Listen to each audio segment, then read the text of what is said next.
लोक जनशक्ति पार्टी के एकमात्र विधायक राजकुमार सिंह जेडीयू में शामिल हो चुके हैं और इसके बाद से लोक जनशक्ति पार्टी के जो विधायक है विधानसभा में लोक जनशक्ति पार्टी का कोई भी प्रतिनिधित्व करता हुआ नहीं दिखेगा। राजकुमार सिंह ने जेडीयू की सदस्यता लेते हुए ये कहा कि चिराग पासवान की विचारधारा से वे थोड़ा सा अलग थे। चिराग पासवान से उनका थोड़ा मेल नहीं खाता था। उन्होंने कहा कि लोजपा जो है पिछली बार के विधानसभा चुनाव में नीतीश कुमार को हराने के लिए जुटी थी, इसलिए लोजपा को जीत नहीं मिली। आपको बता दें कि राजकुमार सिंह और चिराग पासवान कई बार एक साथ देखे जा चुके हैं, लेकिन राजकुमार पासवान ने यह भी कहा कि उन्होंने जो फैसला लिया है किसी के दबाव में नहीं लिया है, बल्कि उनकी इच्छा थी कि वह नीतीश कुमार के साथ रहे। उन्होंने ये भी साफ साफ कहा कि एनडीए में बीजेपी, लोजपा और जेडीयू साथ थी। ऐसे में लोजपा जेडीयू के खिलाफ प्रचार प्रसार कर रही थी विधानसभा चुनाव में, जो कि गलत था। वह चिराग पासवान की विचारधारा से मेल नहीं खाते थे, इसलिए उन्होंने चिराग पासवान की पार्टी लोजपा को छोड़ करके जेडीयू के साथ जाना ही मुनासिब समझा।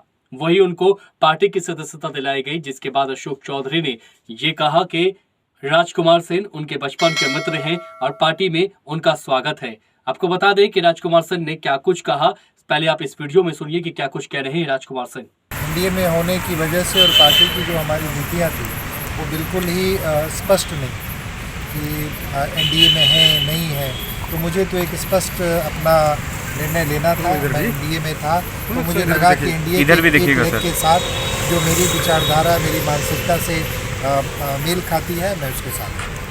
फिर मुख्यमंत्री मेरे आदर्श रहे हैं शुरू से, तो चिराग पासवान क्या उनके बारे में कहती है, उनकी सोच हो सकती है, मेरी सोच ये कभी भी। पार्टी के प्रदेश कार्यालय में पार्टी के प्रदेश अध्यक्ष ने राजकुमार सिंह को पार्टी की सदस्यता दिलाई, जिसके बाद मीडिया से बात करते हुए अशोक चौधरी ने यह बोला कि वे उनके पुराने मित्र थे और जेडीयू में वे शामिल हुए हैं, तो ऐसे में उनके लिए खुशी की बात है।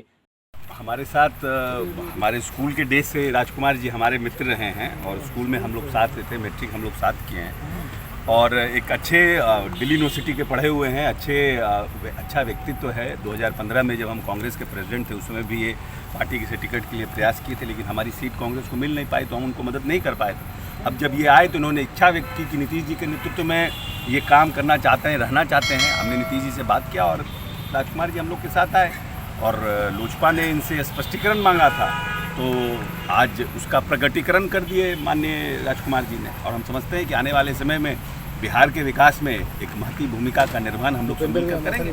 तो रालोसपा के बाद अब लोजपा पर जेडीयू की नजर टिकी हुई है और यही कारण है कि लोजपा के एकमात्र विधायक को जेडीयू ने अपने पाले में कर लिया है, अपने साथ शामिल कर लिया है। ऐसे में बिहार में अब लोजपा जो है वो आए दिन कमजोर होती हुई दिख रही है। देखना यह होगा कि चिराग पासवान की आगे की रणनीति क्या होगी और नीतीश कुमार को किस तरह से वो जवाब दे पाते हैं।